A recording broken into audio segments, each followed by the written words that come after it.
puedes hacer tú para que los antibióticos sigan funcionando? Sea cual sea nuestro papel en la cadena sanitaria, existen comportamientos y actitudes con los que podemos reducir y mejorar el uso de los antibióticos y con ello disminuir el riesgo de desarrollo y propagación de las bacterias resistentes. Si eres profesional sanitario en medicina humana, prescribe y dispensa antibióticos de acuerdo con las directrices en vigor. Evita las infecciones velando por la limpieza de las manos, el instrumental y el entorno, e informa a los pacientes sobre cómo se pueden prevenir las infecciones. Si eres profesional sanitario en medicina veterinaria, prescribe antibióticos de acuerdo con las directrices en vigor. Contribuye a la elaboración y puesta en marcha de un programa sanitario para cada explotación. Toma medidas para garantizar la detección temprana de infecciones. En el tratamiento de pequeños animales, receta siempre antibióticos de uso veterinario y desempeña un papel activo en la concienciación sobre la sanidad animal. Si te dedicas a la investigación, contribuye a ampliar el conocimiento sobre los antibióticos e investiga sobre posibles alternativas a estos tratamientos. Si eres paciente, cuidas de niños o ancianos o tienes una mascota, toma antibióticos solo cuando te los recete el médico. Recuerda que no son eficaces frente a infecciones causadas por virus como la gripe o el resfriado. Completa el tratamiento prescrito. Y si sobran, no los guardes ni los compartas. Llévalos al punto sigre de tu farmacia.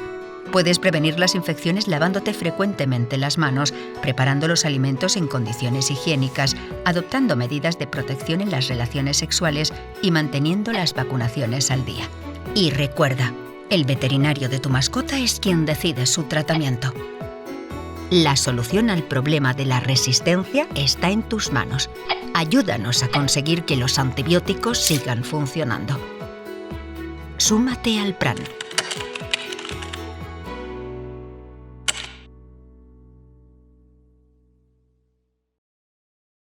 Primero, buenas tardes, muchas gracias por invitarme.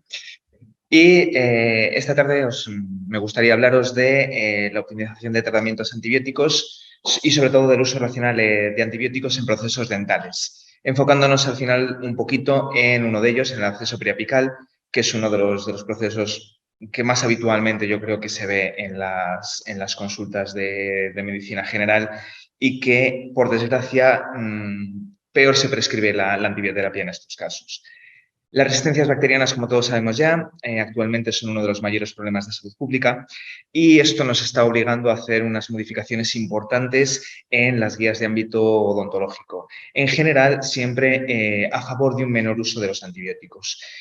El problema de la odontología es que tradicionalmente siempre se ha prescrito demasiado antibiótico y durante demasiado tiempo, lo cual obviamente nos está obligando a hacer cambios importantes en la práctica clínica. Las infecciones en la cavidad oral en general pueden ser odontogénicas cuando afectan a estructuras que forman el diente y el periodonto y que son las más frecuentes o no odontogénicas. En general, las infecciones odontogénicas afectan al 100% de la población con una elevada prevalencia y suponen hasta la tercera causa de consumo de antibióticos en España, generando alrededor de un 10-12% del total de prescripciones de antibióticos en la comunidad. Es una barbaridad. Los antibióticos para el tratamiento de las infecciones odontogénicas obviamente se prescriben tanto por odontólogos como por médicos generales. El problema es que no siempre están indicados en este tipo de infecciones. Los casos en los que sí lo están, lo repetiré varias veces a lo largo de esta presentación, el tratamiento antibiótico siempre debe ser un coadyuvante a los procedimientos odontológicos o quirúrgicos y a las medidas farmacológicas. El antibiótico nunca en una infección odontogénica es la solución. Nunca se va a resolver el proceso simplemente con la utilización de un antibiótico. Sin embargo, es muy frecuente que se prescriban de manera inapropiada. El objetivo, obviamente, es fomentar el uso racional de antibióticos en procesos dentales mediante una revisión de la necesidad del mismo y su elección en las principales infecciones odontogénicas y de las situaciones en las que se recomienda utilizar dicho antibiótico como profilaxis. Me gustaría haceros un pequeño resumen de lo que es la cavidad oral en general, porque la disposición de las bacterias es algo peculiar. Como todos sabemos, es la vía de entrada del aparato digestivo y es una cavidad altamente séptica, con una flora polimicrobiana, aerobia, anaerobia, tenemos gram positivos, gram negativos, todos ellos en un equilibrio dinámico con el hospedador. Estos microorganismos en general se suelen encontrar formando una especie de biopelícula constituida por una matriz biopolimérica extracelular que se adhiere a sustratos o superficies permanentes, normalmente a la superficie dentaria en primer lugar, denominada placa bacteriana. En determinadas circunstancias, como acaece cuando hay procesos de cambios fisiológicos, pubertad, embarazo, cambios en la composición salival por disfunción de las glándulas, una mala higiene, tabaquismo, por supuesto, o bajo otras circunstancias como tratamientos antibióticos previos, estados de inmunosupresión, los microorganismos pueden comportarse de una manera oportunista, dando lugar a ciertas infecciones en la cavidad oral. Las bacterias más frecuentes implicadas en este tipo de infecciones pertenecen a los géneros Streptococcus, sobre todo viridans y mutans, causante de la caries, prebotella, porfiromonas, destacar la gingivalis, causante de la periodontitis y de la gingivitis en general. Y este tipo de infecciones odontogénicas se pueden clasificar en localizadas, entre las que se incluyen las dentoalveolares, típica caries, pulpitis, periodontales, gingivitis, periodontitis o diseminadas. El manejo de este tipo de infecciones siempre debe basarse en medidas físicas o químicas que impidan la formación de placa dental o la reduzcan o eliminen. El síntoma suele ser siempre dolor. Los antibióticos no son efectivos para tratarlo. La manera más efectiva de tratar el dolor es eliminando fundamentalmente la causa que lo produce, lo que requiere siempre un diagnóstico adecuado. Las principales causas del dolor dental no deberían tratarse únicamente con fármacos, sino que suelen precisar de un tratamiento odontológico por nuestra parte. Por supuesto, el tratamiento fundamental para el dolor es el analgésico, paracetamol o en algunos casos antiinflamatorio, jugaríamos con el ibuprofeno. En general, si vamos a utilizar un tratamiento antibiótico coadyuvante, va a ser en pacientes con factores de riesgo de complicaciones de la infección, inmunocomprometidos, en casos de progresión de la propia infección o evidencia de afectación sistémica, como una linfadenopatía, una inflamación difusa, fiebre, malestar general. Aquí tenemos un pequeño esquema de lo que sería la estructura dentaria, con todas las estructuras de soporte y aledañas que tienen, y en rojo he remarcado un poquito las principales patologías que pueden surgir en cada uno de los elementos anatómicos. Nosotros nos vamos a centrar sobre todo en la zona del periodonto apical. Tenemos aquí, y en concreto en el absceso periapical. Tenemos 3 tipos de abscesos. Realmente se podrían reducir a 2, porque hay muchas publicaciones y muchos autores que el absceso gingival y el absceso periodontal lo reducen a la misma entidad. Si nos ponemos un poco más técnicos no sería lo mismo, pero a efectos prácticos se pueden considerar prácticamente similares, cosa que el absceso periapical es completamente diferente. El absceso periapical consiste en que, lo explicaré un poco más adelante, tenemos una lesión a nivel de la pulpa que afecta todo el tejido nervioso y nos genera una infección a este nivel, mientras el resto de abscesos son a nivel mucho más superior, normalmente en tejido blando, o por un paso de alimentos por esta zona, una inflamación de la gíngiva, puede ser por inflamaciones del ligamento periodontal, que es la estructura de soporte del diente. Tenemos aquí un clarísimo absceso periapical. Como vemos, está un poquito separado de lo que sería la corona dentaria. Aquí otro también muy claro. Y 2 casos claros de abscesos periodontales. Si nos fijamos, están muchísimo más cerca de lo que es la corona dentinaria. Este tipo de abscesos responden fenomenal a un legrado. Esto no hace falta dar para nada antibiótico. Esto simplemente con un legrado, con una buena limpieza de esa zona por nuestra parte, se soluciona en 24 o 48 horas. No hay que darle más importancia. Y luego, por supuesto, un tratamiento de mantenimiento de ese periodonto, que es lo más importante realmente. Dentro de las principales infecciones odontogénicas, si nos fijamos, tenemos un montón de ellas, entre las que están las más claras, que no precisan antibiótico. Una necrosis pulpar, una pulpitis irreversible que cursa con un dolor importante, una periodontitis, una periimplantitis, inflamaciones en torno a los implantes. Ninguna de estas patologías precisa de un tratamiento antibiótico. Solo precisarían cuatro elementos. Pulpitis irreversibles sintomáticas en pacientes inmunocomprometidos, abscesos periapicales con sintomatología sistémica, en progresión o en pacientes inmunocomprometidos. O si el absceso periodontal, el del que hablábamos antes, que responde muy bien al legrado, tuviese ya manifestaciones sistémicas o tras el fracaso de tratamientos de primera línea, siendo esos tratamientos de primera línea siempre físicos o quirúrgicos por nuestra parte. Cabe especial reseña la pericoronitis con afectación regional. La pericoronitis, para quien no lo sepa, es la inflamación de la encía, normalmente cuando las muelas del juicio están erupcionando, de esa encía que tenemos por encima de la muela que todavía no se ha retraído, que puede afectar de manera regional o sistémica, puede causar fiebre, puede causar problemas deglutivos. En ese tipo de casos con una afectación sistémica o en un paciente inmunocomprometido también se contemplaría el uso de antibióticos. Fundamental. Este es el pilar básico de la prevención de las infecciones odontogénicas, la higiene. Una buena higiene dental reduce la carga bacteriana de la biopelícula, evitando la progresión hacia una placa dental madura o incluso calcificada, como es el SAR. Las medidas mecánicas, un correcto cepillado, llega a eliminar, si simplemente utilizamos el cepillo de dientes, hasta un 50% de placa. Si se asocia, cosa que se debería hacer de manera habitual, con hilo dental, irrigador o cepillos interproximales, puede reducir hasta un 70%. También tenemos que tener en cuenta, por supuesto, las medidas químicas, flúor, colutorios, barnices, geles, para la prevención de caries mediante la remineralización que puede realizar el propio diente, y en casos de gingivitis o de periodontitis, la clorhexidina a concentraciones bajas, al 0,05, al 0,12, como mucho al 0,2%, durante un corto periodo de tiempo, máximo 3 semanas, 4 semanas, nos puede venir también bastante bien. Hay fármacos, como todos sabemos, que producen una disminución de la cantidad y calidad de la saliva, antidepresivos, diuréticos, otros alteran la mucosa gingival, los corticoides, AINES, antiepilépticos, y siempre tenemos que tener un poco de cuidado con la higiene oral, especialmente enfocada en pacientes que tengan este tipo de farmacología. El tabaco, como comentaba Sagrario, es algo que tenemos que reducir siempre. Siempre, desde cualquier consulta, tenemos que incentivar a nuestros pacientes a que dejen ese hábito tabáquico. La nicotina no solo nos favorece la formación de la placa dental muchísimo, sino que además nos dificulta enormemente el diagnóstico precoz de muchas de las patologías orales, debido a la acción vasoconstrictora tan importante que tiene. En cuanto a la dieta, por supuesto, intentar reducir la ingesta de azúcares por la actividad cariogénica.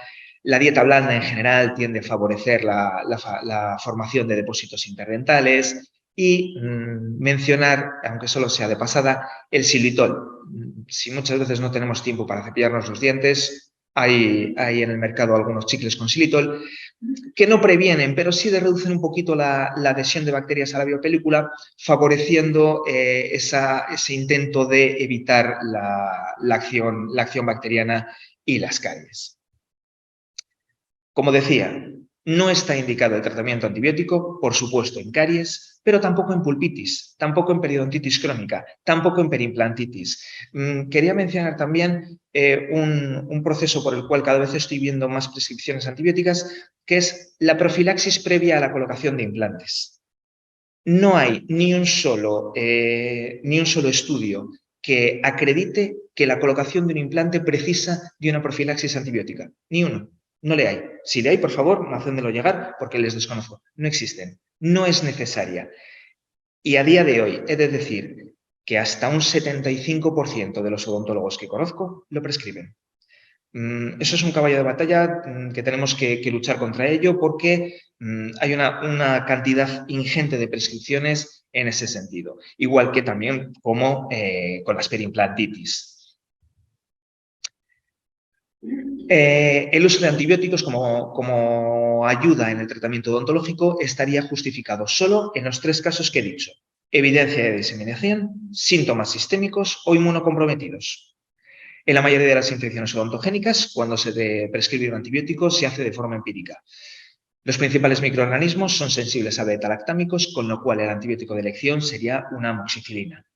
A pesar de que el uso de la amoxicilina con ácido clavulánico está muy extendido, debido a su amplio espectro, no sería el antibiótico de inicio. podría contemplarse como una alternativa en aquellos casos en los que no haya una clara mejoría inicial con la amoxicilina.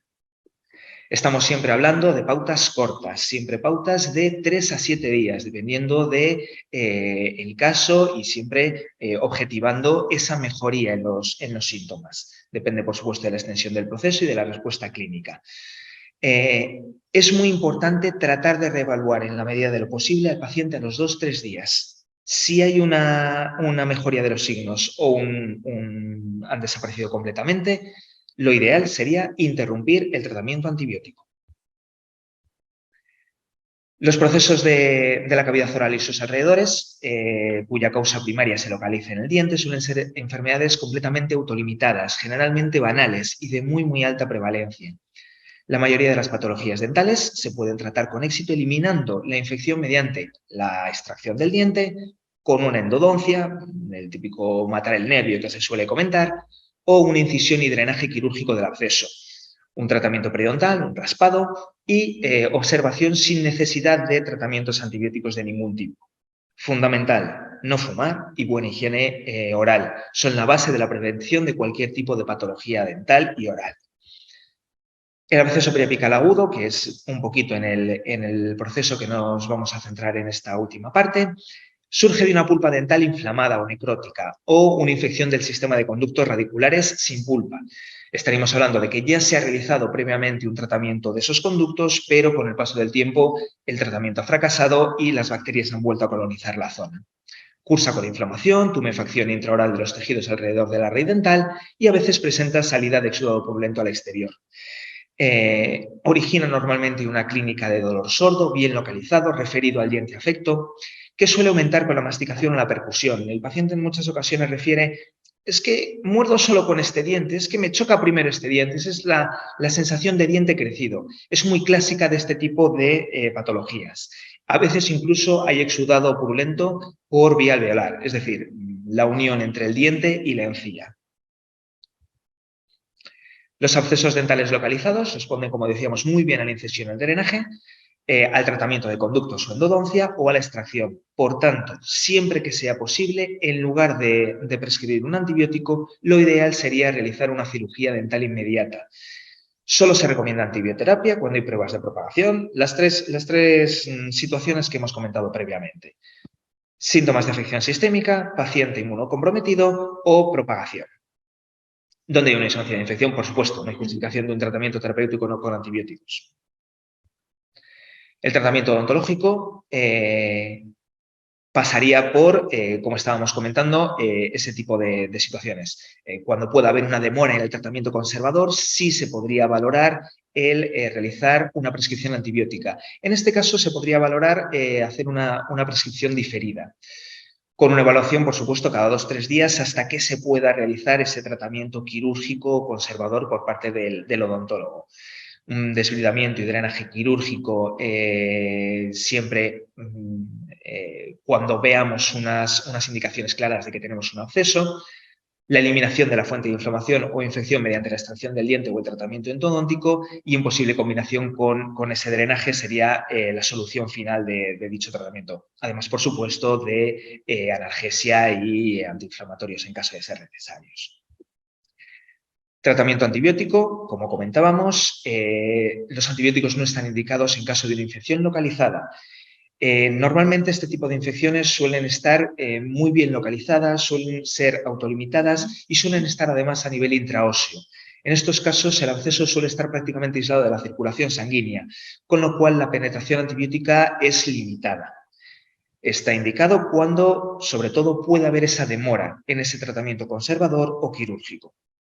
Como comentábamos hace un momentito, se recomienda valorar la prescripción antibiótica diferida. Que en 2-3 días no te ha podido atender tu odontólogo y no hemos podido solucionar el problema, empezamos a tomar el antibiótico.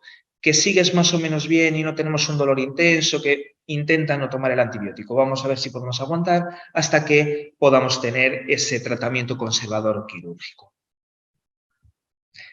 En el caso del absceso periapical con signos de propagación, el tratamiento indicado sería en pacientes no alérgicos amoxicilina de 500-750 miligramos cada 8 horas durante 5 días. De 3 a 7 con reevaluación a los 2-3 días sería lo ideal. O una claritromicina o metronidazol. Solo si hay un fracaso terapéutico, no hay una evidencia clara tras 48 horas, valoraríamos el cambio por una clindamicina de 300 o 600 miligramos, también uno cada 8 horas, o amoxicilina clavulánico, pasándonos ya a 500, 875 cada 8 horas durante esos 5 días. Aquí, en estas últimas 2 diapositivas, os he puesto 4 ejemplos que me he encontrado este mes pasado y me ha parecido interesante reseñar por dosis inadecuadas. Una amoxicilina de 1000 miligramos para un flemón. Es completamente excesivo. La siguiente, exactamente lo mismo. Flemón dental, arcada dentaria inferior derecha, boca con numerosas piezas en mal estado. Se opta por tratamiento antibiótico. Amoxicilina de 1000 miligramos. Lo ideal hubiese sido 750 como mucho y una reevaluación a los 3-4 días máximo. Y luego tratamientos antibióticos inadecuados. Una citromicina de 500 miligramos para este tipo de procesos. Dolor dentario desde anoche, ha ido a más. No sé qué vamos a hacer con una citromicina, sinceramente. Y ya con una coxaciclina, ni idea. Porque vamos, esto es que ya me pareció de traca. Además, sin ningún otro apunte ni ninguna otra reseña más que flemón dental. Hay que tener un poquito de cuidado con este tipo de fármacos y reservarlos para las infecciones que realmente revisten cierta gravedad. Estos 4 pacientes en concreto les he visto yo en la consulta y ninguno precisaba un tratamiento antibiótico. Ninguno de ellos. Y les vi a las 48-72 horas máximo de estas prescripciones que se dieron. En principio, una pequeña reseña de la bibliografía. Si están interesados en más, porque no me cabía en la diapositiva, se lo paso encantado. Y eso es todo. Espero que les haya sido al menos ameno. Pues mucho. O sea, bueno, yo lo primero que quiero decirte es que yo soy la primera en que tenemos, la verdad que, bueno, pues muy poca relación y yo creo que hemos estudiado poco toda la infección odontógena, que probablemente hay un déficit, yo lo creo, en la facultad y que luego después tenemos un déficit también posterior porque tampoco tenemos una relación con vosotros estrecha, o sea que no es algo que con otros especialistas a lo mejor sigues manteniendo relación, tanto en hospital como en atención primaria, pero es cierto que con vosotros tenemos poca relación y cuando he leído la charla te lo dije, pues es que no sabía todo esto, no se ponía tratamiento antibiótico. Entonces es muy necesario que hagamos esta formación y todas las demás y sobre todo que a nuestras guías incorporemos todo esto que nos estás contando. O sea, el poder hacer una parte de la guía en la que nosotros también podamos acceder a ella y saber exactamente qué tratamiento poner. Lo de la profilaxis en los implantes, vamos, me ha parecido, porque yo creo que es que no conozco a nadie que le hayan puesto un implante, que no le hayan puesto profilaxis en mi propio domicilio. Quiero decir que es cierto. 2 días antes y 4 después. Sí, tal cual. Entonces, es algo que yo creo que, bueno, que es que todos asumimos como que era así y bueno, y que es cierto que la culpa también es nuestra porque probablemente no nos hemos molestado en estudiarlo o que tenemos una dificultad a este tipo de formación, ¿no? Que nos tenéis que dar vosotros, o sea, que es que verdaderamente, claro, tenéis que dar vosotros, pues porque a mí me ha quedado clarísimo con las fotos que son los accesos, ¿no? Y si están más arriba, más abajo, es que se identifican bien. Bueno, hay muchas cosas y muchos comentarios. Entonces, bueno, lo primero quiero decir una cosa de lo de antes. Nos dicen que les parece mal lo de que se limitara la prescripción antibiótica por proceso, en lo que dije antes.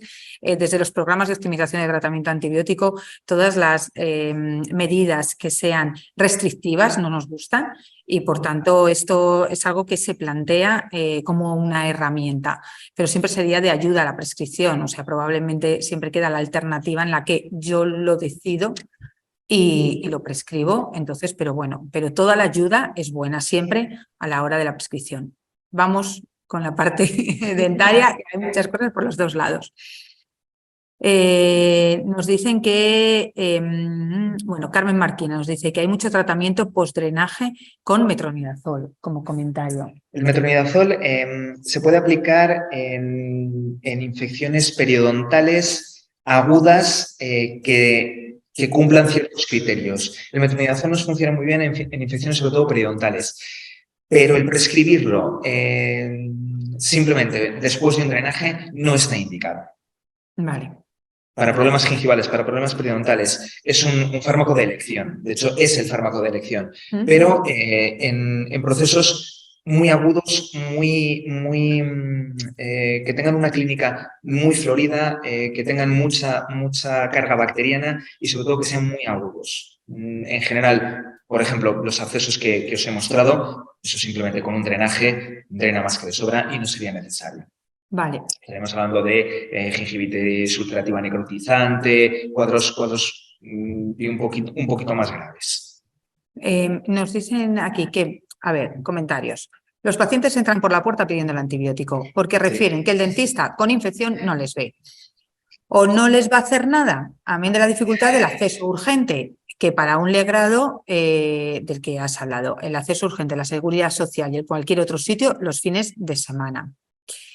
Se ha creado como un poco de debate ahí. Sí, es difícil el tratamiento de esta patología, es verdad que no están indicados, pero eso mismo nos dicen, que el acceso a odontología en los tiempos que corren es muy complicado por largas esperas y porque en adultos son muy limitadas las intervenciones en odontología en atención primaria, que esto no quiere decir que haya que indicar el tratamiento antibiótico, pero que es difícil negociar con el dolor.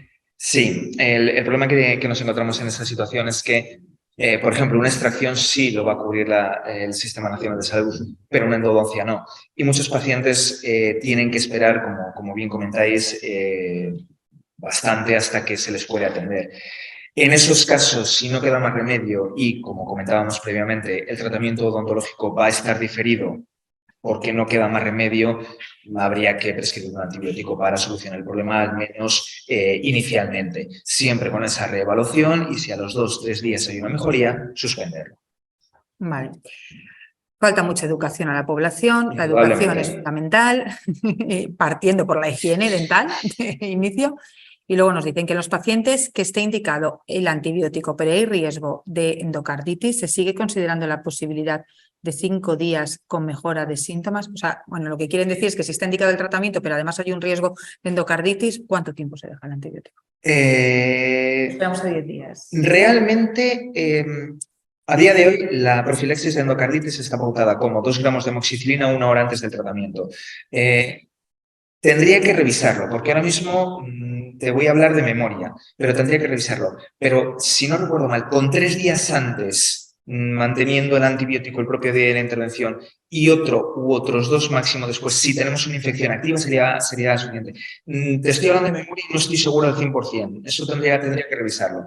Pero ya digo, en pacientes sanos, sin ningún tipo de patología, con una necesidad de una intervención que precise de una profilaxis por endocarditis, 2 gramos de amoxicilina 1 hora antes. En alérgicos, clindamicina de 600, perdón. Claro, También es que estamos, 1 hora antes. claro, es que son cosas diferentes. Una cosa es la profilaxis, el paciente con riesgo porque vas a hacer un tipo de intervención y otra cosa es que tengamos el tratamiento. Creo recordar, es lo que digo, hablo de memoria. Creo recordar que estábamos en... Es que no recuerdo ahora mismo, si eran 2 o 3 días antes. Lo siento mucho. Lo miro y si me facilitas el correo te lo hago llegar. Vale, perfecto. Ahora nos dicen un poco ya que estamos todos aquí aprendiendo mucho. Teniendo en cuenta la tardanza habitual en el acceso urgente, acceso es lo que quieren decir, que lo ponen bien ellos, digo que yo lo digo mal, a un odontólogo. Si vemos un acceso, ¿te parece prudente que drenemos nosotros? O si no llegamos a hueso, no debemos intentarlo. Ante la duda, no drenar. Vale. Yo creo que si no lo tenemos claro, ante la duda, no drenar. Vale. Si es un acceso, también digo, claro, pero es que no creo que tengamos en la consulta médica normal e instrumental para ello. Es que los accesos, los periodontales no tanto, pero los peripicales no tanto, pero los periodontales es que son sencillísimos de drenar. Si tuviésemos algo, normalmente nosotros trabajamos con sondas muy finitas para tratar de separar un poquito duele un poco, pero tratar de separar un poquito la mucosa del diente suele drenar ello solo y suele mejorar mucho el paciente. Eso en el periapical, perdón, en el periodontal. En el periapical, si no estamos seguros, mejor no hacerlo. Bueno, de todas formas, lo que parece que nos queda claro es que el periodontal en principio no necesita tratamiento antibiótico. Lo correcto sería acudir a un médico, o sea, al odontólogo cuando se pudiera. No pasa nada porque tengas que esperar 2 o 3 días, porque eso no se va a complicar a más. O una semana. O una semana. Si eso empieza a progresar y empieza a haber síntomas sistémicos y no tienes acceso a odontólogo, tratamiento. Ahí sí, exactamente. Vale, digo como resumen que yo también estoy aprendiendo todo esto. Luego ya si tenemos acceso periapical, que es el que vemos más arriba, y nos enfrentamos a pacientes inmunodeprimidos, tenemos síntomas sistémicos, tenemos síntomas de fiebre, por ejemplo, podrías iniciar ya, sí. Y luego ya derivar al odontólogo. Vale. El Rodogil. No sirve para nada. Vale. El Rodogil, ¿tiene alguna indicación? Muy bien. A día de hoy ya no. Bueno, pues, teniendo en cuenta las resistencias que han aparecido, la sobreutilización que ha habido de él, a día de hoy. Perfecto. Bueno, Belén Lorenzo, que me ha desaparecido ya de la pantalla, decía que bienvenido, que muchas gracias, que nos quedan muchas cosas para aprender. Creo que ha sido todo éxito también introducir las infecciones odontógenas, una apuesta de Rufino importante. Y bueno, pues nada, pues muchas gracias y tenemos que seguir aprendiendo y ya te hemos enganchado ahí para intentar hacer la guía. Nos dejan aquí el correo electrónico. Fenomenal. Y bueno, gracias a todos los ponentes, creo que hemos aprendido mucho y que nos van quedando un poquito las cosas claras y sobre todo dónde podemos acceder. Yo creo que lo importante también es dar la información de dónde podemos ir, no nos lo tenemos que saber todo, tenemos que ir a las publicaciones y la evidencia. Antes se me ha quedado hacia atrás que yo creo que nos querían preguntar que si las guías las hacemos en base a la microbiología y a los datos de microbiología que tenemos. Siempre se hace en base a los datos de microbiología, siempre. O sea, si nosotros viésemos que tenemos un nivel de resistencias en algunos procesos, o sea, que las bacterias de esos procesos tienen un nivel de resistencias elevado, no haríamos determinadas recomendaciones, ¿vale? Es un poco lo que nos han dicho respecto a los neumoncocos o lo que hemos estado hablando antes en función del nivel de resistencia. Entonces siempre se hacen en base a eso. Que si se pueden pasar los datos, bueno, pues cada área sanitaria, sus servicios de microbiología tienen estos datos. En los últimos 3 años, bueno, pues ya sabéis que con todo lo de la pandemia ha castigado pues, a determinados colectivos, el sanitario ha sido uno de ellos, pero creo que dentro de los sanitarios los microbiólogos han tenido mucho trabajo y no se han podido dedicar a hacer este tipo de mapas de resistencia. Pero ya desde el año pasado yo creo que ya los tienen actualizados y los están haciendo y podéis preguntar en vuestras áreas sanitarias, en vuestros equipos PROA, porque están todos, ¿de acuerdo? Y en base a eso nosotros hacemos los protocolos. Bueno, pues nada, muchísimas gracias y nos vemos el próximo día. Gracias.